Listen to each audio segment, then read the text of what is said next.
श्री राम।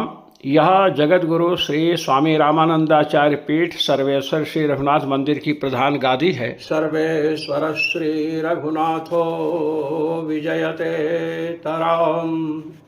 श्री हनुमते नमः। श्री सरस्वत्यै नमः। जगद्गुरवे स्वामी श्री रामानंदाचार्याय नमः।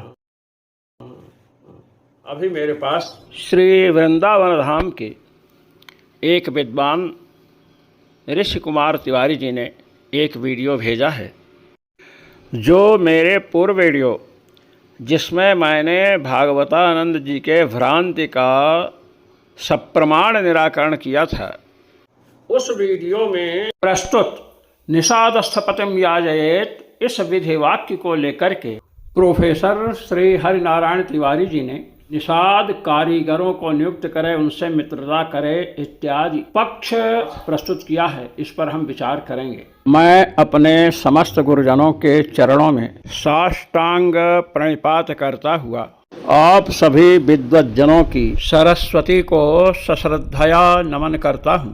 श्री तिवारी जी का पक्ष मैं प्रस्तुत करके उस पर आगे विचार करूंगा। पहले सुने।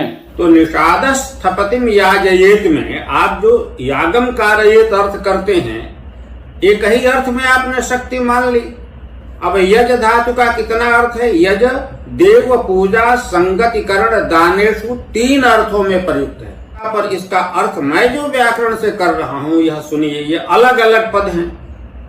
निषादः ऐसा उसको विसर्गांत कहिए, और विसर्ग का लोप कैसे होगा? खर परे सरि विसर्ग लोपो वक्तव्य है। ये वार्तिक देखिए, इससे वहां विसर्ग का लोप है। अब विसर्ग को लोप हो गया और नहीं दिखता है, तो आपने निषादस्थपति को एक पद मान लिया। तो यह क्या है? भ्रम है। क्योंकि समग्र व्याकरण का जब तक ज्ञान नहीं कीजिएगा, वेद भाष्य करने चलिएगा, वेदार्थ करने चलिएगा, यही दुर्गति होगी जो निषादस्थपतिं याजयेत की दुर्गति लोग कर रहे हैं। विद्वद्वर जो निषादस्थपतिम को एक पद मान रहा है, तो समास होने पर जब कृतद्धित समासाश्चा से प्रातिपदिक संज्ञा होगी, तब सुपो धातु प्रातिपदिकयोः से प्रातिपदिक के अवयवभूत सुप का लुक होगा। तो जो विसर्ग संधि के बहुत बाद में आने वाले लुक को देखता है, वह पंच संधि घट की भूत विसर्ग संधि के अंतर्गत खर परे सरिवा विसर्ग लोपो वक्तव्य, इस वार्तिक से होने वाले विसर्ग के लोप को क्यों नहीं देख सकता है? किंतु यह पक्ष दोषाक्रांत होने के कारण त्याज्य है, क्योंकि इस पक्ष में जो अर्थ आपके द्वारा प्रस्तुत किया जाएगा वह प्रकरण से विरुद्ध है। इसे हम सप्रमाण आगे प्रस्तुत करेंगे। अस्तु, रही बात दुर्गति करने की, उस पर सुने। लोग दुर्गति कर रहे हैं या नहीं कर रहे हैं, यह तो बाद में ज्ञात होगा। किंतु आप निषादस्थपतिं याजयेत इस वेद वचन में युव शब्द को जोड़ करके वेद की ही दुर्गति कर डाले हैं। इसे हम बाद में प्रस्तुत करेंगे। अभी हम यह बतलाना चाहते हैं कि आप व्याकरण के उद्भट विद्वान होते हुए भी स्वयं वार्तिक की दुर्गति कर रहे हैं। ये मैं अभी प्रस्तुत कर रहा हूं। आप कह रहे हैं कि निषादस्थपतिं याजयेत, इस वाक्य में निषादः को अलग पद कहें। अब निषादः का जो विसर्ग है उसका लोप हो रहा है। खर परे सरि विसर्ग लोपो वक्तव्य, ये आपने वार्तिक प्रस्तुत किया। श्री तिवारी जी के वार्तिक को एक बार पुनः सुने। और विसर्ग का लोप कैसे होगा? खर परे सरि विसर्ग लोपो वक्तव्य है। ये वार्तिक देखिए। आपने इसी आन पूर्वे में खर परे सरि विसर्ग लोपो वक्तव्य वार्तिक को अनेक बार प्रस्तुत किया है। वस्तुतः यह तथ्य सिद्धांत कौमुदी के सामान्य अध्येता को भी विदित है कि विसर्ग संधि में खर परे सरिवा विसर्ग लोपो वक्तव्य, यह व पद घटित वार्तिक है। और आपने उससे वा पद को हटाकर खर परे सरि विसर्ग लोपो वक्तव्य है। इस प्रकार अनेक बार वार्तिक का प्रयोग किया है। जबकि वार्तिक है खर परे सरि वा विसर्ग लोपो वक्तव्य, तो आपने गलत ढंग से उसे प्रस्तुत करके उसकी दुर्गति स्वयं कर डाली है और दुर्गति का आरोप दूसरों पर लगा रहे हैं।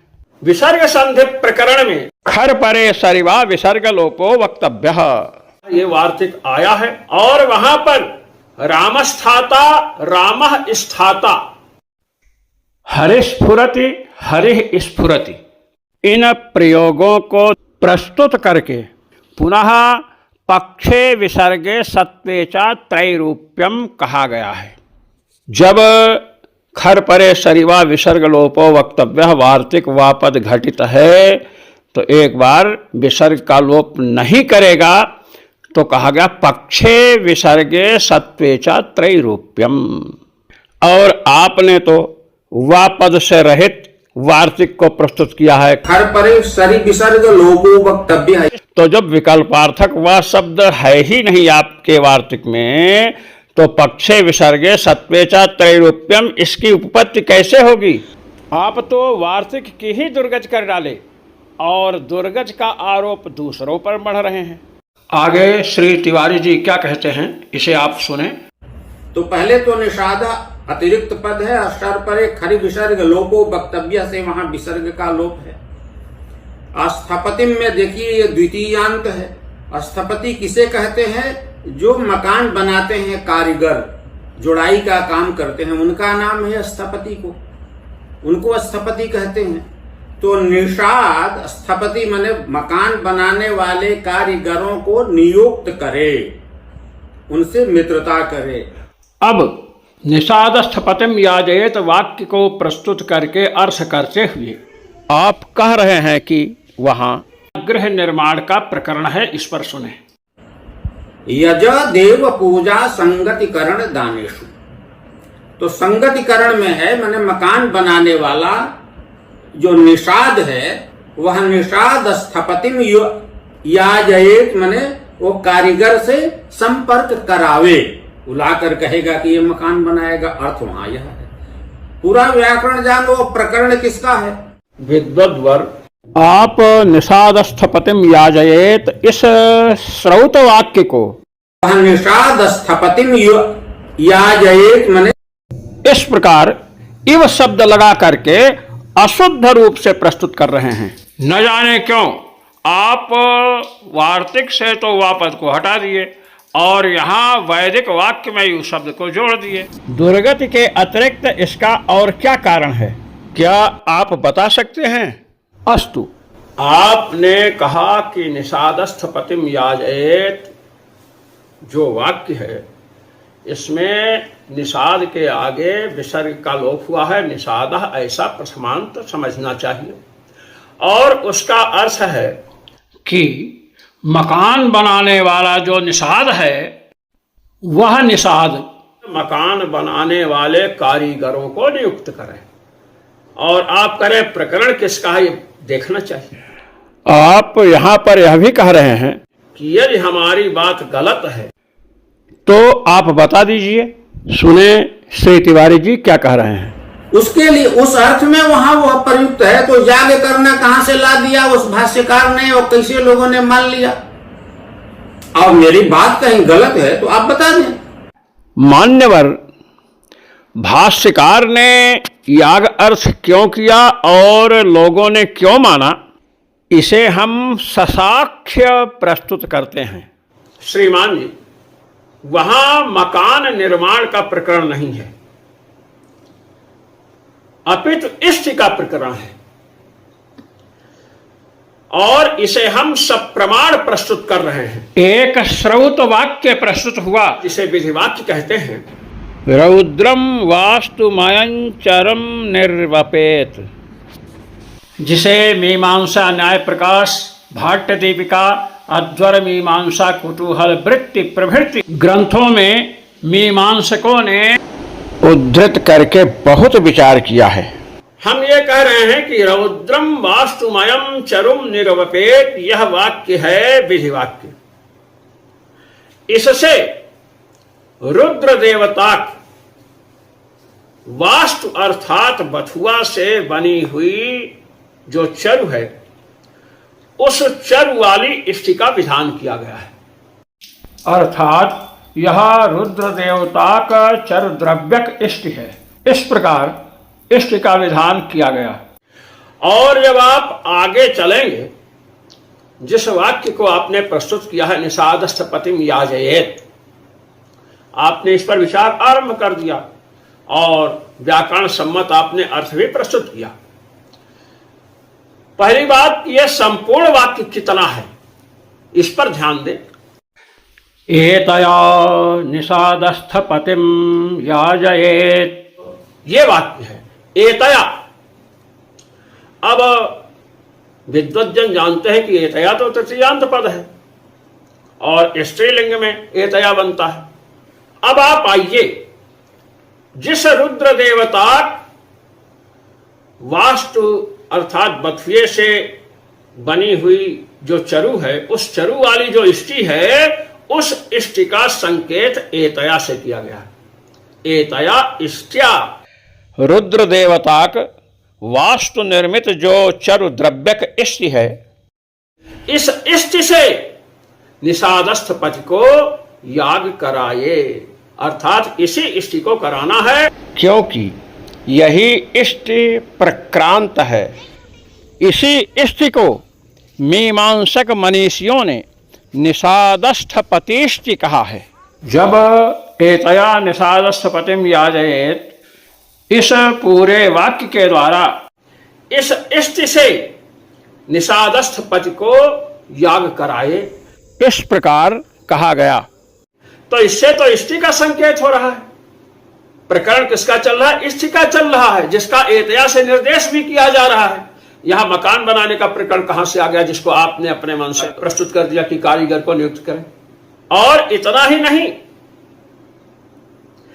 वहीं पर निषाद के द्वारा की जाने वाली जो इष्टि है, उस इष्टि में निषाद क्या दक्षिणा देगा, इसका भी उल्लेख है। कूटम दक्षिणा स्वम ही तन निषादानाम, उस इष्टि में कूट दक्षिणा कही गई है, जो निषादों का धन है। इन्हीं सब तथ्यों को श्री खंडदेव जी ने भाट्ट दीपिका में प्रतिपादित किया है। उन्होंने वहाँ रुद्र देवता का चरुद्रव्यक इष्टि को इंगित करते हुए कहा कि इसका उपक्रम करके एतया निषादस्थ पतिम याजयेत, इसके द्वारा पूर्व प्रक्रांत इष्टि का विधान है। इसलिए निषादस्थ पति के द्वारा यज्ञ कराने को जो कहा गया है, वह उपक्रम और उपसंहार को ध्यान में रख करके कहा गया है। भाष्यकार सबरस्वामी या अन्य मीमांसक मनीषियों ने अपने मन से कोई कल्पना करके आप जैसे नहीं कह दिया है। अब इसके द्वारा कोई सामान्य व्यक्ति भी समझ सकता है कि यहाँ उपक्रम इष्टि का है, यज्ञ का है, इसलिए यहाँ पर निषादस्थ पति को किसमें नियुक्त करना है? यज्ञ में नियुक्त करना है। और आप इस उपक्रम से विरुद्ध, अर्थात यज्ञ के प्रकरण से विरुद्ध, निषाद कारीगर से संपर्क करे, उसे बुलाकर गृह निर्माण में लगाए, ऐसी विरुद्ध कल्पना कर बैठे हैं। सारांश यह, प्रकरण किसका चल रहा? इष्टि का। रौद्रम वास्तुमयम चरुम निर्वपेत के द्वारा उपक्रम हुआ इष्टि का, अर्थात रुद्र देवता चरुद्रव्यक जो इष्टि है, उसी इष्टि का संकेत एतया निषादस्थ पतिम याजयेत, जो श्रुति वचन है, तद्घटक जो एतया पद है, इसके द्वारा उसी इष्टि को निर्दिष्ट किया गया। और साथ ही साथ दक्षिणा भी बतलाई गई कि निषादस्थ पति जो यज्ञ करेगा वो दक्षिणा क्या देगा? तो कूट दक्षिणा, वही उसका धन है। तो अब जो भाष्यकार है सबरस्वामी, भाट्ट दीपिकाकार श्री खंडदेवाचार्य जी हैं, अध्वर मीमांसा कुतूहल वृत्तिकार श्री वासुदेव दीक्षित जी हैं। तो इन लोगों ने वेद वाक्य को अपनी दृष्टि में रख करके यहां निषादस्थ पतिम को एक पद माना, समस्त पद है।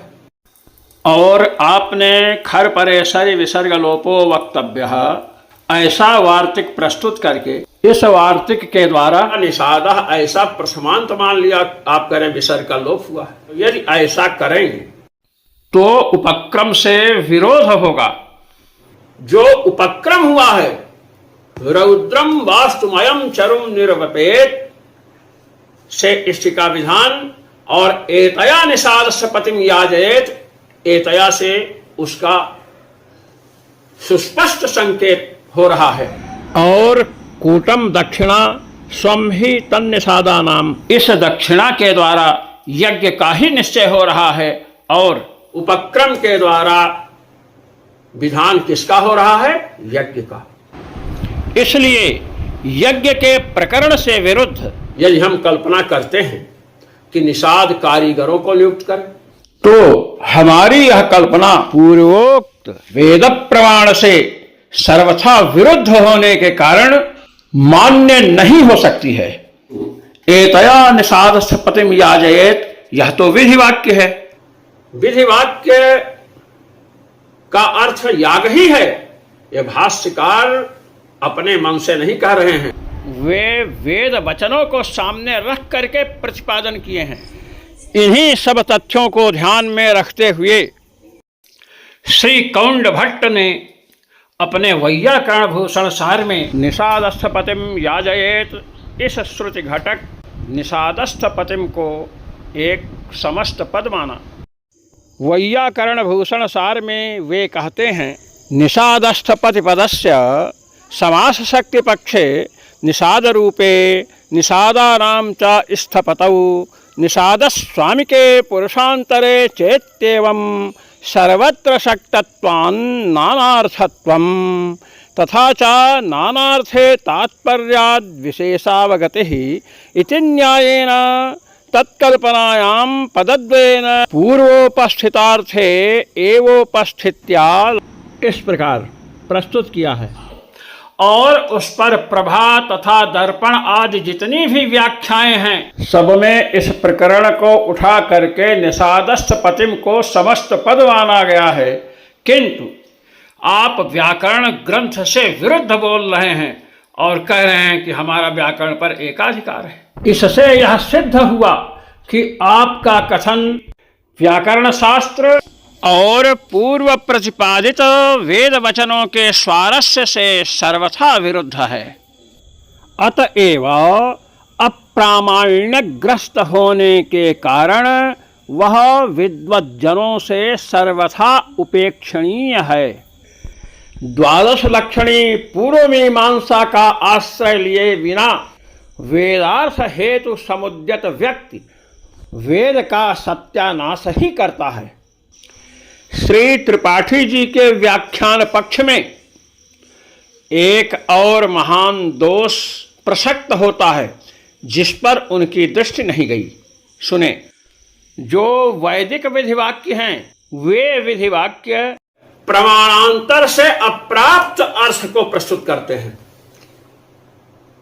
जैसे दर्श पूर्णमासाभ्याम यजेत स्वर्ग कामः, स्वर्ग कामना वाला दर्श पूर्णमास याग करे।